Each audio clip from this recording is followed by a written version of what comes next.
What's going on, you guys? My name is Rayge, and we are back today with Marvel Strike Force's newest character addition here in Cosmic Ghost Rider, finally joining the game. He is going to be rounding out and joining the rest of the Out of Time team, but this is going to be the first time where we're going to finally see aspects of their full team synergy in war, so it's going to be definitely exciting, especially given how powerful his kit is.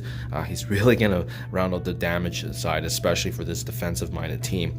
Now, having said that, guys, we don't have any information of how he's going to be coming into the game yet, but there is an upcoming event as well, obviously the promotions for his red stars, which we'll be taking a look at today and breaking down his kit, the T4 recommendations, and what he could be slotted in as a potential ISO-8. So having said that, guys, let's get right to it. Meat and potatoes. I always love utilizing these red star orbs now, just because there's so much abundance in this economy for the red star orbs. We're just gonna start with the best, because honestly anything at this point is gonna be duplicates anyway. So I think that if you guys are building out your roster slowly over time, you got these elite 7s. The good news is that if you do get a duplicate, we can go again. So that's what we're gonna be doing today. We're just gonna start with the 7s and possibly get some big upgrades in our roster as well. As you can see, my fellow alliance mate also doing the same thing, so we're just gonna keep going with it. Yeah, especially now that there's so many reds being available in the game, absolutely unreal. Whoops, my game actually just lagged, but I just got the 7 right there. So boom, guys, we're good to go here. Now we can actually start breaking down the kit. Okay, starting with Cosmic Ghost Rider's basic ability here then, which is Cosmic Whiplash, attacking and primary adjacent targets for 80% damage. But what's cool about this basic ability is that it does have a different mechanic here.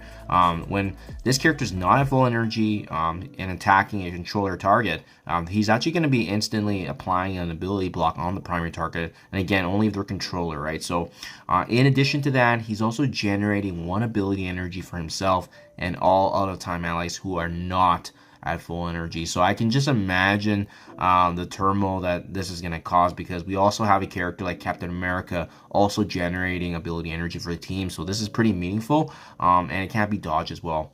As we level this ability up, he's also going to inflict bleed on the targets and get stronger as more buffs are actually on the primary target that we're focused on. So you can see damage is actually increased by 10% per positive effect. So the more buffed up enemy, the stronger this ability gets. And for the T4, this gets increased by an additional 15%. So I think for a basic ability, this is a very powerful ability, especially if he's going to be kind of your main damage dealer. And I'm just thinking about the potential now, because obviously this is going to scale if you have, you know, like a Raider or an ISO or a Striker ISO-8 that's applied back on him for additional damage potency.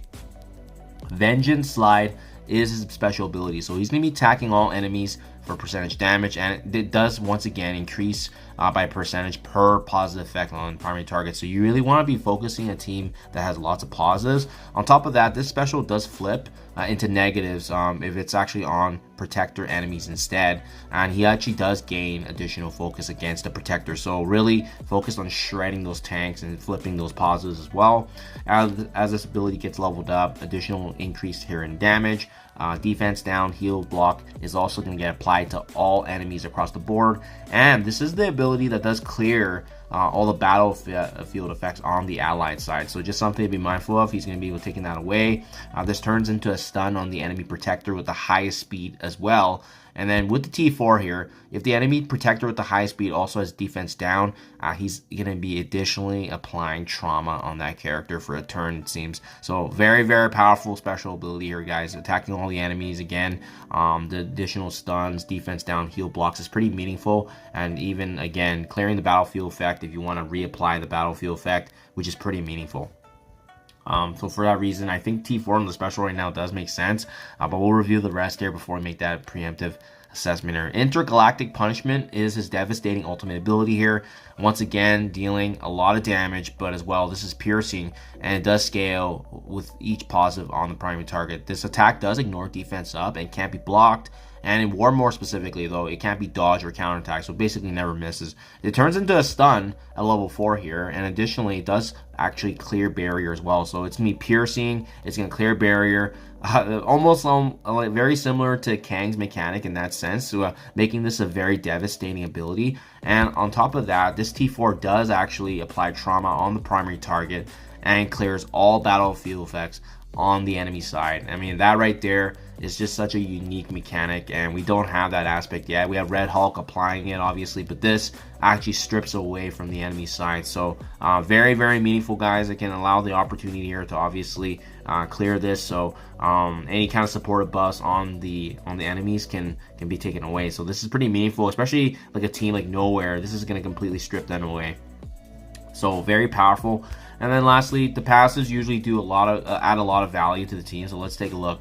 After an enemy uses an ultimate, if this character is not exhausted, he's going to be burying himself and all out of time allies for 10%. So that's after each time they use an ultimate. So this is kind of what's going to make out of time really become a fortress on defense, because you basically have to take at least a guaranteed 2 shots, right? If you're attacking them for the first time and Cosmic Ghost Rider's on the team, this is going to be an absolutely just devastating and disgusting passive to have, because there's going to be consistent barrier being applied. So you really want him to be high on red stars here, obviously, because of that 10% of his HP.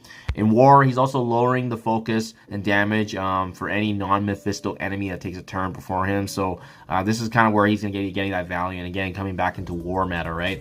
If this character has 4 or more at a time, enemy speed bar that is gained on spawn is also increased by 100%, ensuring that the enemies are going to get that first turn. And this is how that mechanic's going to kick in, right? As well, he's going to be gaining additional HP. In War, he gets an extra boost. And then finally, with the T4 here, he's going to be burying himself for 30% instead of the original discussed 10. Gain additional focus and an additional 50% focus per out-of-time ally that's on the team. So ensuring basically all of his abilities are going to hit and have no issues landing the stuns, right? So it really does not make sense for him to be a skirmisher at all, because he's going to have that potency already naturally from the team.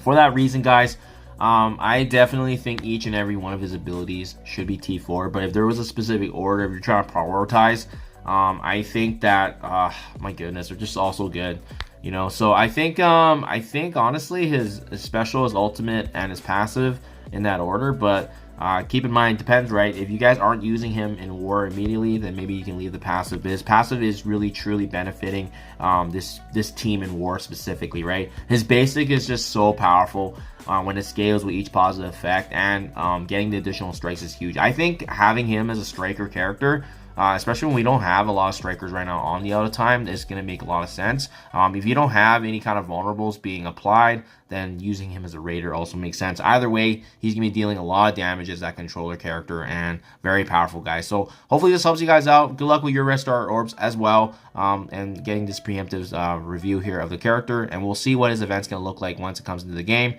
Thank you for your time as always, and I'll catch you guys in the next one.